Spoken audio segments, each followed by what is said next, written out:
Good morning. Today I want to talk about Shakespeare and how Shakespeare views man and how he sees man in the universe and the world around him. In the mid-1400s, when the Renaissance burst forth from 1,000 years of the confines of church rule, it chose for its motto the words of Protagoras, a Greek, who 2,000 years earlier had said, "Man is the measure of all things." Gone is the notion that God is in charge. Gone is the notion that the church is going to define all the rules and the laws. From now on, the yardstick will be man. This sudden shift came from several different pushes, one of the chief of which was being the new scientific discoveries of the day. For example, is the Earth the center of the universe or is it the sun? Or do larger objects fall more rapidly than smaller objects? Aristotle had always taught that they did. The church agreed with this, and yet some new discoveries, Galileo, said not true, that objects of any size fall at the same rate. If one doctrine has been proven false, how many other doctrines are there in the church that might be equally false? Indeed, is the church to be believed on many of the things that it has been teaching us these many years? Other problems quickly followed. The newly invented movable type made huge changes. From now on, reading the Bible in the vernacular was possible. You could read the Bible in your own language. And even more importantly, thanks to printing, ideas were spread very rapidly. Printing let a lot of people get in on the things very quickly, similar to cell phones and email today. It doesn't take much for the word to get out. In 1517, Martin Luther went so far as to challenge Rome herself, and won. A dozen years later, the King of England followed suit, broke away from the Catholic Church, and took his entire nation with him. Within one generation, half of Europe left the Catholic Church. Half of Europe. Truly, the church was no longer in charge. Alberti said, "A man can do all things if he will," or to phrase it another way, there are no limits set to thought. People were encouraged to study all, to learn all, to question everything, to search for answers. That's pure Mormonism. That's what you and I believe today. That's why you're here on this campus. You're trying to learn all. You're studying all.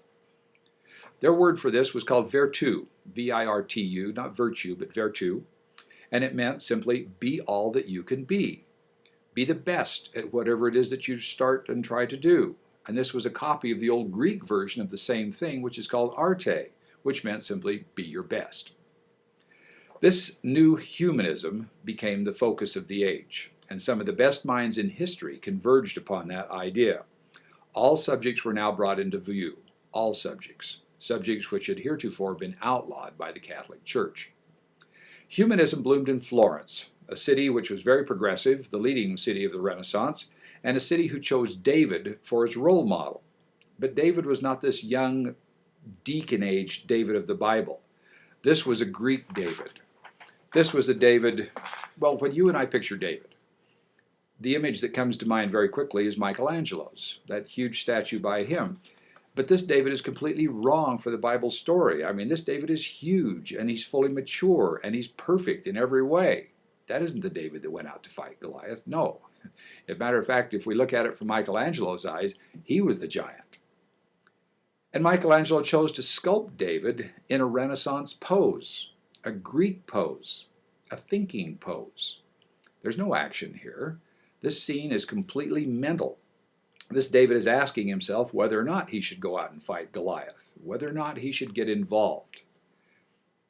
This is fun. Had Shakespeare been born before David, I know, but play with me for a second. Had he been born clear back then, you and I might easily say David is standing there saying, to fight or not to fight? That is the question. Florence chose David as their champion because he was the perfect example of man. He thought and then he acted. We would say Captain Moroni. That's exactly what he did. He was a man of action. Shakespeare enters the world very late. The Renaissance was almost at an end by the end of the 1500s. The Italian Renaissance has already come and gone a long time before that. But still, what is man was the subtext of most of Shakespeare's work. No one has better demonstrated the human condition and all of its variety than Shakespeare, from some of the very worst, Iago, Lady Macbeth, to some of the very best, Portia in The Quality of Mercy, or Henry V in leadership. Coming almost a full century after the Italian Renaissance, Shakespeare had the benefit of seeing years of history with man in charge. So was man indeed better than God in managing the affairs here on earth? By using his mind and his newly discovered wisdom, had he chosen the correct way, for example, to govern a nation? Was Machiavelli right? Was Machiavelli wrong? It was Hamlet the man who recognized that something was rotten in the state of Denmark and then took it upon himself to fix it, to do it all himself. He didn't ask for divine aid, but he was also no fool. He didn't think that he knew it all. He was well aware, for example, what he says to Horatio. He said, "There are more things in heaven and earth than are dreamed of, Horatio, in your philosophy." He knew that he didn't know everything. What a piece of work is man, is what he says. But is he really? Macbeth, certainly Lady Macbeth, show us man's dark side, what ambition can do to a good man, and how quickly he can turn. Macbeth's tomorrow and tomorrow and tomorrow speech is one of the saddest speeches ever written. Here's a man who is a king, and he could have been a good one. He could have been a great one. But now he has fallen, and he knows it. Life for him has lost all meaning. I mean, when somebody says life is a tale told by an idiot, full of sound and fury, signifying nothing, that makes you and I realize that this probably isn't the happiest person in town. Macbeth has seen the heights. Now he's looking into the abyss. He knows that greatness can go both ways. Isaiah says the same thing. He says, "How art thou fallen from heaven, O Lucifer, son of the morning?" Greatness can go either way. Shakespeare's greatness was that he was able to summarize his age and how man responded to various problems that came his way. This Renaissance, which was the rebirth of man, gave us all shades and flavors, everything you could dream of. This isn't new, but none of the writers of the day matched Shakespeare's breadth, his depth, from kings to clowns, from hatred to love, from envy to magnanimity. It's all there. Shakespeare does it all. To read one of his plays, to study those lines, and then to see it acted out on the stage is to feel emotions like you've never felt them before.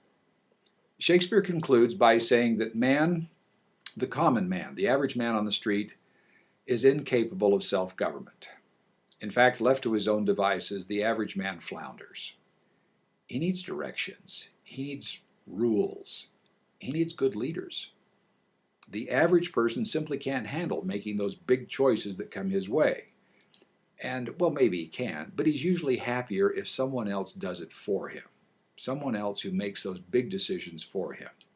And that is why at the end of the Renaissance, we usher in the next major era of history, the Age of Kings.